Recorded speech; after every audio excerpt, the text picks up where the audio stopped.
Hello guys, कैसे हो। आशा करते हैं आप लोग बहुत अच्छे होंगे। और आज के वीडियो में हम लोग क्या पढ़ने वाले हैं। आज के वीडियो में हम लोग सोशल जो स्टडीज है इसका तीसरा लेक्चर होगा। और तीसरे लेक्चर में हम लोग आज तीसरे चैप्टर को पढ़ेंगे।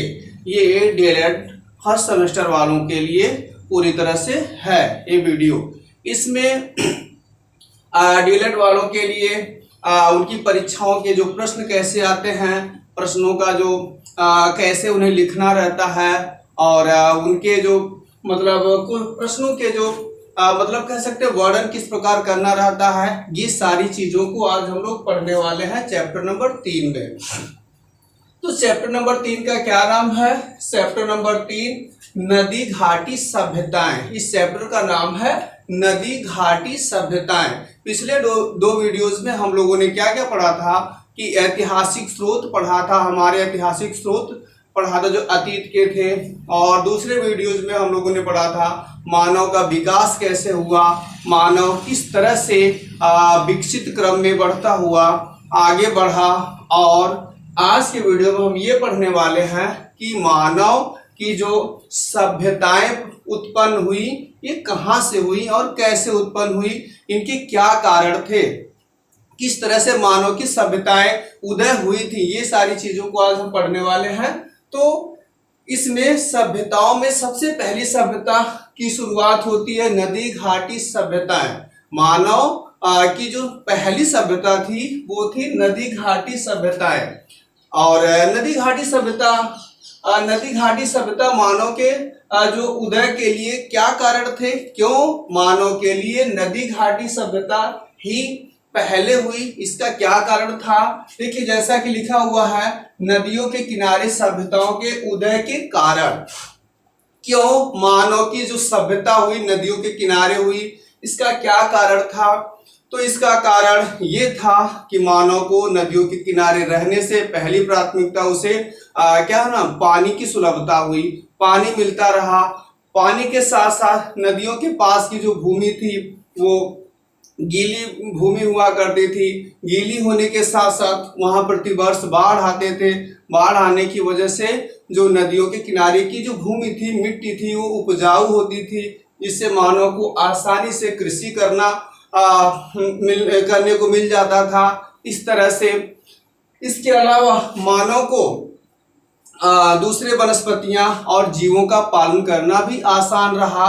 इसलिए मानव को नदियों के किनारे मानव की सभ्यता उत्पन्न होती हैं। और नदियों के किनारे जो है सभ्यता उत्पन्न बढ़ते हुए मानव जो है बहुत आगे तक निकला। यहाँ तक आज के भी समय में आप देख सकते हैं जितने भी विश्व के जितने भी बड़े बड़े शहर हैं, सारे के सारे शहर बड़ी बड़ी नदियों के किनारे ही स्थित है। क्यों? क्योंकि नदी जो मानव के विकास की जो सभ्यता थी वो नदियों के किनारे से ही स्टार्ट हुई थी, शुरू हुई थी। अच्छा, अब ये बात हो जाने के बाद हम आगे पढ़ते हैं। क्या पढ़ते हैं? ये सभ्यताओं में ही प्राचीन सभ्यताओं को पढ़ते हुए हम पहली सभ्यता पढ़ने चलते हैं, सिंधु घाटी सभ्यता। ये सिंधु घाटी सभ्यता के बारे में पढ़ने चल रहे हैं जो कभी हुआ करती थी और जिसका प्रमाण हमें कईयों उत्खनन के द्वारा मिलता है, जो बहुत पहले मतलब कह सकते हैं कई हजारों साल पहले ये सभ्यता हुआ करती थी। और यह इस समय के लोग कैसे रहते थे और किस तरह से उनकी जीवन शैली थी, ये सारी चीज हम सिंधु घाटी सभ्यता के बारे में पढ़ने वाले हैं। वास्तव में सिंधु घाटी सभ्यता विश्व की प्राचीनतम सभ्यताओं में से एक है। विश्व की जो मेसोपोटामिया की सभ्यता है, मिस्र की सभ्यता है, फारस की सभ्यता है, इन्हीं सभी के समकालीन या खाजा इनसे प्राचीन है सिंधु घाटी सभ्यता।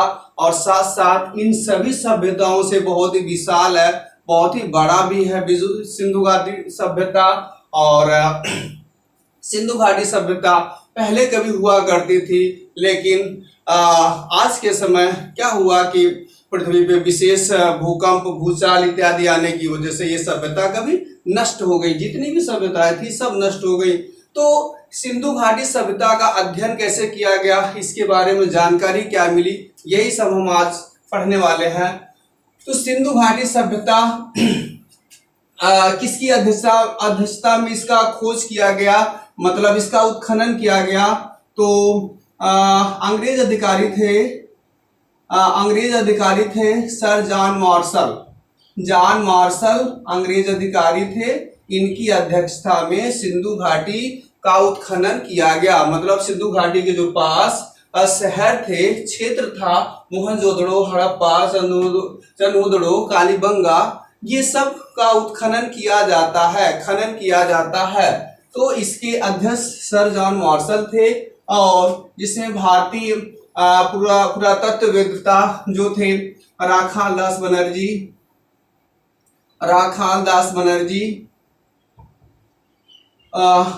दास बनर्जी और दयाराम साहनी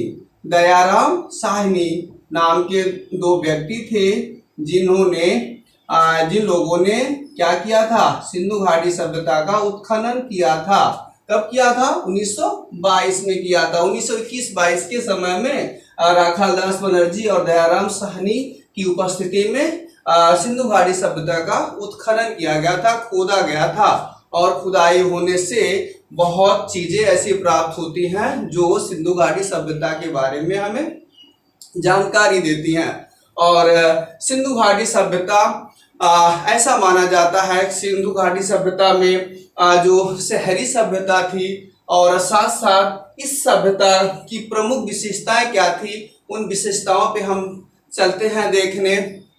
तो सिंधु घाटी सभ्यता की प्रमुख विशेषता जो राखाल दास बनर्जी और दयाराम साहनी की उपस्थिति में, निर्देशन में खोज किया गया था, क्या क्या था, ये चीजें बहुत इंपॉर्टेंट होती हैं, परीक्षाओं में पूछा जाता है। सिंधु घाटी सभ्यता का उत्खनन किस वर्ष हुआ था? तो 1921-22 के समय। अध्यक्ष कौन था? ये थे सर जॉन मार्शल। और किसकी उपस्थिति में उत्खनन किया गया? उत्खननकर्ता कौन कौन थे?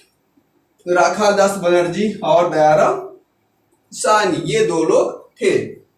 अच्छा, अब हम थोड़ा सा चलते हैं सिंधु घाटी सभ्यता की कुछ विशेषताओं का वर्णन करने चलते हैं। तो सिंधु घाटी सभ्यता की विशेषताओं में आप देख रहे होंगे कौन कौन सी विशेषता यहाँ पे लिखी गई है। आप देख रहे होंगे विशेषता भवन निर्माण की विशेषता लिखी गई है। तो उस समय सिंधु घाटी सभ्यता के समय भवन का निर्माण किस तरह से होता था, ये सिंधु घाटी सभ्यता की विशेषता है। तो उस समय के भवनों के बारे में मैं बताऊं आपको। उस समय के जो भवन होते थे, मतलब कहा जाए कि 1 तल्ले और 2 तल्ले तक के होते, मतलब 2 मंजिले तक के होते थे। और भवन की जो दीवारें होती थी, ये ईंट, ये कंकड़ और गारा, दूसरी चीजों को मिला करके बनाया जाता था। लेकिन जो इनके छत होते थे, इनके भवनों के जो छत होते थे, ये लकड़ी आदि के ही बनाए जाते थे। इन भवनों के जो छत होते थे, लकड़ी आदि के ही बनाए जाते थे। और ऐसा भी होता था, भवन इनके 2 मंजिले होते थे, और इस तरह से इनका भवन निर्माण की विशेषता होती थी। अच्छा, भवन निर्माण के अलावा उस समय एक खुदाई के दौरान एक बृहद स्नानागार प्राप्त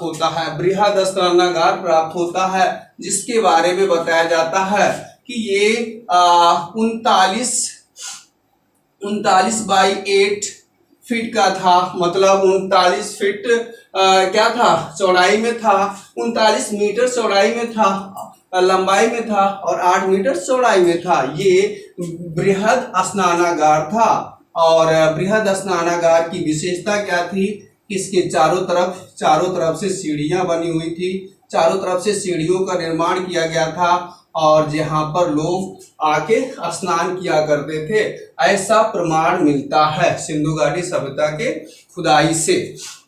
और बृहद स्नानागार जो है मुख्यतः कहा जाता है मोहनजोदड़ो से प्राप्त हुआ था, मोहनजोदड़ो नामक स्थान से प्राप्त हुआ था। इसके बाद जो दूसरा प्रमुख स्थल रहा, दूसरी प्रमुख विशेषता उस काल की रही, वहां पे खुदाई के दौरान एक प्रमुख चीज और दूसरा मिला था, वो था अन्नागार, अन्नागार मिला था, मतलब ये विशाल अन्नागार कह सकते हैं, अन्नागार या विशाल अन्नागार प्राप्त हुआ था। इस विशाल अन्नागार में क्या था कि मतलब ऐसा बताया जाता है कि वहाँ के लोगों को अनाज रखने के लिए विशाल मतलब अन्नागार बनवाए हुए थे। उस समय वो लोग लगभग 9 प्रकार की अनाज का प्रयोग करते थे, जैसे ये गेहूं, जौ और क्या था, धान, ऐसे भेड़, बकरी, मुर्गे आदि का पालन करते थे। मतलब कई इन चीजों का वो क्या करते थे, पालन करते थे, और मुख्यतः 9 प्रकार की फसलों का उत्पादन भी करते थे। और विशाल अन्नागार उस समय वहां पर प्राप्त हुआ था सिंधु घाटी सभ्यता में। और ये कितना मीटर लंबाई का था, ये 18 मीटर लंबाई और 7 मीटर चौड़ाई में था, ऐसा बताया जाता है। ऐसा खुदाई के दौरान प्राप्त हुआ था कि जो अन्नागार था ये 18 मीटर लंबा और 7 मीटर चौड़ाई में था। तो इस तरह से ऐसी ऐसी मिलती है व्यवस्था। और आगे आगे थोड़ा सा हम अगला वर्णन देखते हैं। अगला वर्णन क्या है, सिंधु घाटी सभ्यता के बारे में। अगली सभ्यता क्या थी, सामाजिक जीवन। तो वहां के लोगों का सामाजिक जीवन कैसा था, किस तरह का सामाजिक जीवन था। तो वहां के लोगों का सामाजिक जीवन मतलब वस्त्र वेशभूषा क्या था, मुख्यतः 2 वेशभूषा हुआ करता था। एक शाल के रूप में ऊपर ओढ़ लेते थे, ढक लेते थे, और नीचे मतलब नीचे पहनने के लिए दूसरा होता था। इस तरह मुख्यतः 2 वस्त्र धारण करते थे उस समय के लोग। उस समय के लोगों को आभूषण धारण करना और दूसरे श्रृंगार प्रसाधन का प्रयोग करना स्त्री और पुरुष दोनों को अच्छा लगता था, दोनों करते थे, ऐसा प्रमाण मिलता है सिंधु घाटी सभ्यता से। और सिंधु घाटी सभ्यता से उस समय के लोगों के जीवन के बारे में और कह सकते हैं, सिंधु घाटी सभ्यता के लोग कृषि आदि तो करते ही थे, साथ साथ वो आमोद प्रमोद के लिए मतलब खेल कूद मनोरंजन के भी साधन थे। जो है इसके लिए जुआ खेलते थे, और ये मुर्गे लड़ाना और इत्यादि खेल भी किया करते थे। इस तरह से उनका सामाजिक जीवन अच्छा था। और अपने जीवन में, सामाजिक जीवन में ये मतलब एक दूसरे से क्या थे, बहुत ही प्रेम की तरह से रहते थे, अच्छे से रहते थे। तो इस तरह से